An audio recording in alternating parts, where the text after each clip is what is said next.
Assalamualaikum, selamat pagi. Kami dari kelompok 5 yang beranggotakan Devi Klisni Yuliana P. Dia Eka Intan Pratiwi dan Elva Hanira.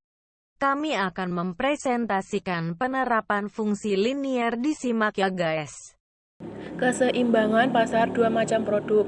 Pasar suatu macam barang dikatakan berada dalam keseimbangan atau equilibrium apabila jumlah barang yang diminta di pasar tersebut sama dengan jumlah barang yang ditawarkan. Secara matematik dan grafik ditunjukkan oleh kesamaan QD sama dengan QS atau PD sama dengan PS. Permintaan QDX sama dengan A0 min A1 PX plus A2 PY. QDY sama dengan B0 min B1 PX plus B2 PY. Penawaran QSX sama dengan M min 0 plus M1 PX plus M2 PY. QSY sama dengan N0 plus N1 PX plus N2 PY. Di mana QDX sama dengan jumlah yang diminta dari produk X, QDY sama dengan jumlah yang diminta dari produk Y, QSX sama dengan jumlah yang ditawarkan dari produk X, QSY sama dengan jumlah yang ditawarkan dari produk Y, PX sama dengan harga produk X, PY sama dengan harga produk Y, A0, B0, M0, N0 sama dengan konstanta. Keseimbangan terjadi jika QDX sama dengan QSX, QDY sama dengan QSY. Contoh soal. Diketahui fungsi permintaan dan fungsi penawaran dua macam produk yang berhubungan substitusi sebagai berikut. QDX sama dengan 5 min 2 PX plus PY. QDY sama dengan 6 min PX plus PY. Dan QSX sama dengan 5 plus 4 PX min PY. QSY sama dengan 4 PX plus 3 PY. Carilah harga dan jumlah keseimbangan pasar. Pengaruh pajak pada keseimbangan pasar. Pajak yang dikenakan atas penjualan selalu menambah harga barang yang ditawarkan, sehingga hanya mempengaruhi fungsi penawaran. Sedangkan pada fungsi permintaan tidak mengalami perubahan sama sekali. Fungsi penawaran sebelum dikenakan pajak adalah P sama dengan F dalam kurung Q, dan fungsi penawaran yang setelah dikenakan pajak per unit adalah P sama dengan F dalam kurung Q plus T. Maka keseimbangan pasarnya adalah dengan memecahkan fungsi persamaan penawaran sebelum dan setelah dikenakan pajak.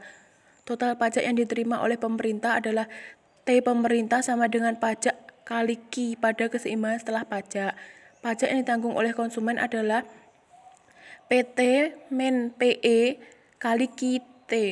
Sedangkan pajak yang ditanggung oleh produsen adalah total pajak yang diterima oleh pemerintah dikurangi pajak yang ditanggung oleh konsumen. Contoh soal. Jika fungsi permintaan akan beras dan fungsi penawaran akan beras yang diberikan sebagai berikut. PD sama dengan 12 min Q dan PS sama dengan 2 plus Q. Sedangkan pemerintah mengenakan pajak sebesar 4 setiap unit beras yang diproduksi. Tentukan A. Nilai keseimbangan pasar sebelum pajak, nilai keseimbangan pasar setelah pajak, C. Total pajak yang dibayar oleh pemerintah, D. Besarnya pajak yang ditanggung oleh produsen, E. Besarnya pajak yang ditanggung oleh konsumen. Keseimbangan pasar dua macam produk. Pasar suatu macam barang dikatakan berada dalam keseimbangan atau equilibrium apabila jumlah barang yang diminta di pasar tersebut sama dengan jumlah barang yang ditawarkan. Secara matematik dan grafik ditunjukkan oleh kesamaan QD sama dengan QS atau PD sama dengan PS. Permintaan QDX sama dengan A0 min A1 PX plus A2 PY. QDY sama dengan B0 min B1 PX plus B2 PY. Penawaran QSX sama dengan M min 0 plus M1 PX plus M2 PY. QSY sama dengan N0 plus N1 PX plus N2 PY. Di mana QDX sama dengan jumlah yang diminta dari produk X, QDY sama dengan jumlah yang diminta dari produk Y, QSX sama dengan jumlah yang ditawarkan dari produk X, QSY sama dengan jumlah yang ditawarkan dari produk Y, PX sama dengan harga produk X, PY sama dengan harga produk Y, A0, B0, M0, N0 sama dengan konstanta. Keseimbangan terjadi jika QDX sama dengan QSX, QDY sama dengan QSY. Selanjutnya penyelesaian yang B. Nilai keseimbangan pasar setelah pajak adalah PD sama dengan 12 min Q, PS sama dengan 2 plus Q, PST sama dengan 2 plus Q plus T. Maka PST sama dengan 2 plus Q plus 4, maka PST plus 6 plus Q. Rumus keseimbangan pasar setelah dikenakan pajak adalah PD sama dengan PST, 12 min Q sama dengan 6 plus QT. Min 2Q sama dengan 6 min 12, Q sama dengan 3. Maka PD sama dengan 12 min Q sama dengan 12 min 3 sama dengan 9. PST sama dengan 6 plus QT sama dengan 6 plus 3 sama dengan 9. Jadi nilai keseimbangan pasar setelah pajak adalah P9 dan Q3. Selanjutnya, C. Total pajak yang dibayar oleh pemerintah. T sama dengan pajak kali Q pada keseimbangan pasar setelah pajak. Sama dengan 4 kali 3 sama dengan 12. D. Besarnya pajak yang diterima oleh produsen. T produsen sama dengan T pemerintah dikurangi T konsumen. Sama dengan 12 min 6 sama dengan 6. E. Besarnya pajak yang diterima oleh konsumen. T sama dengan PET min PE kali QT sama dengan 9 kurangi 7 kali 3 sama dengan 6. Untuk selanjutnya yaitu pengaruh subsidi pada keseimbangan pasar. Subsidi atau S adalah bantuan yang diberikan pemerintah kepada produsen terhadap produk yang dihasilkan atau yang dipasarkan, sehingga harga yang berlaku di pasar lebih rendah sesuai dengan keinginan pemerintah dan daya beli masyarakat meningkat. Fungsi penawaran setelah subsidi adalah F atau Q sama dengan P plus S atau P sama dengan F atau Q dikurangi S. Keseimbangan pasar sebelum subsidi adalah QD sama dengan QS atau PD sama dengan PS. Keseimbangan pasar setelah pajak adalah PD sama dengan PSS. Subsidi untuk konsumen adalah SK sama dengan buka kurung PD dikurangi PS kali QS. Subsidi yang diberikan oleh pemerintah adalah SG sama dengan SX kali QS, dan subsidi yang untuk produsen adalah SP sama dengan S dikurangi buka kurung PD dikurangi PS kali QS.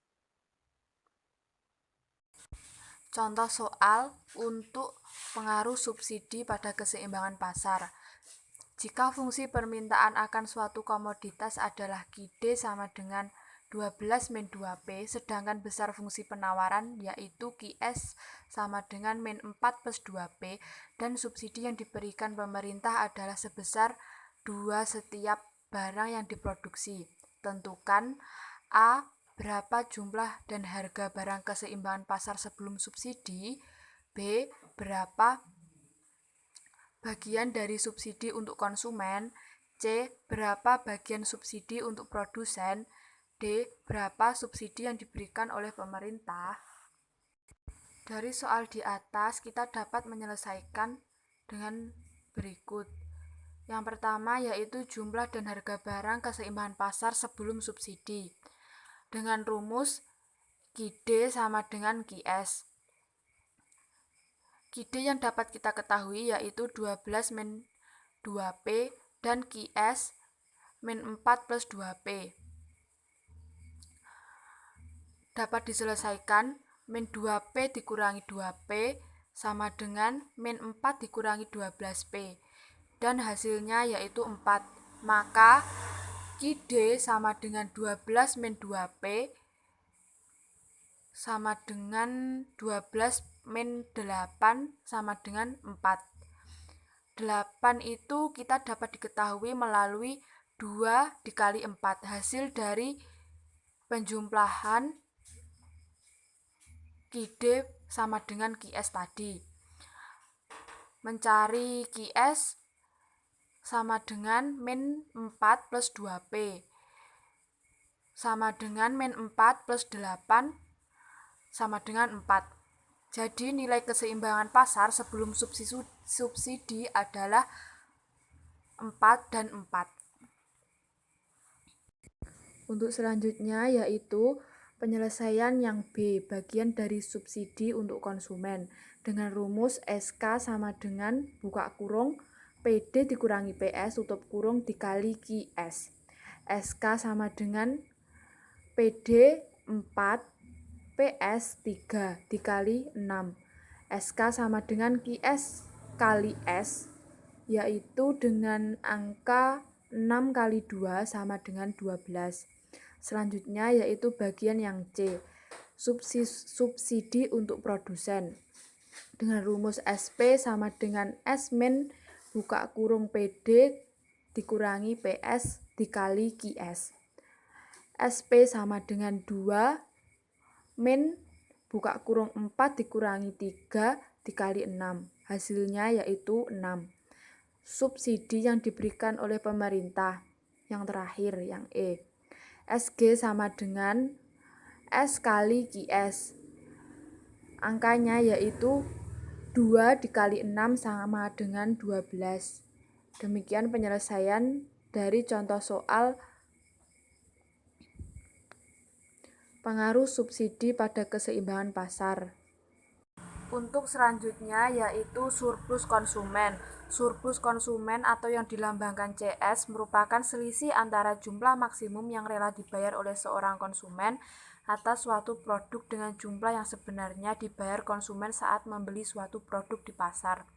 Besarnya nilai surplus konsumen tergantung pada harga yang sebenarnya dibayar oleh konsumen atas produk tersebut. Jika harga sebenarnya yang dibayar konsumen menurun, maka surplus konsumen akan bertambah. Namun sebaliknya, jika harga sebenarnya yang dibayar konsumen meningkat, maka surplus konsumen akan berkurang. Secara geometri, surplus konsumen adalah luas area yang berada di bawah kurva permintaan dan di atas garis harga keseimbangan pasar. Cara mencari surplus konsumen ialah dengan mencari luas daerah segitiga, yakni setengah dari alas kali tinggi. Selanjutnya surplus produsen. Surplus produsen dilambangkan PS, merupakan selisih antara jumlah yang diterima secara aktual oleh produsen dari penjualan suatu produk dengan biaya minimum yang dikeluarkan oleh produsen agar bisa dijual atau ditawarkan di pasar. Besarnya nilai surplus produsen bergantung pada harga yang sebenarnya dijual oleh produsen atas produk tersebut. Jika harga sebenarnya yang dijual produsen meningkat, maka surplus produsen akan bertambah. Namun sebaliknya, jika harga sebenarnya yang dijual produsen berkurang, maka surplus produsen akan berkurang. Secara geometri, surplus produsen adalah luas area yang berada di atas kurva penawaran dan di bawah garis harga keseimbangan pasar. Cara mencari surplus produsen ialah dengan mencari luas daerah segitiga, yakni setengah dari alas kali tinggi. Surplus total. Surplus total dilambangkan TS, merupakan penjumlahan antara surplus konsumen dan surplus produsen. Dalam kurung, TS sama dengan CS ditambah PS. Surplus total juga sering disebut manfaat ekonomi neto atau kesejahteraan total. Contoh soal. Fungsi permintaan suatu barang ditunjukkan oleh persamaan P sama dengan 15 min Q dan fungsi penawarannya P sama dengan 3 ditambah 0,5 Q. Carilah surplus konsumen, surplus produsen, dan surplus total, serta gambarkanlah dalam bentuk grafik. Penyelesaiannya, yang pertama, CS sama dengan alas kali tinggi per 2, sama dengan 8 kali dalam kurung 15 min 7 per 2, sama dengan 32. Jadi, nilai surplus konsumennya adalah Rp32. Yang kedua, PS sama dengan alas kali tinggi per 2 sama dengan 8 dikali 7 min 3 per 2 sama dengan 16. Jadi surplus produsennya adalah Rp16.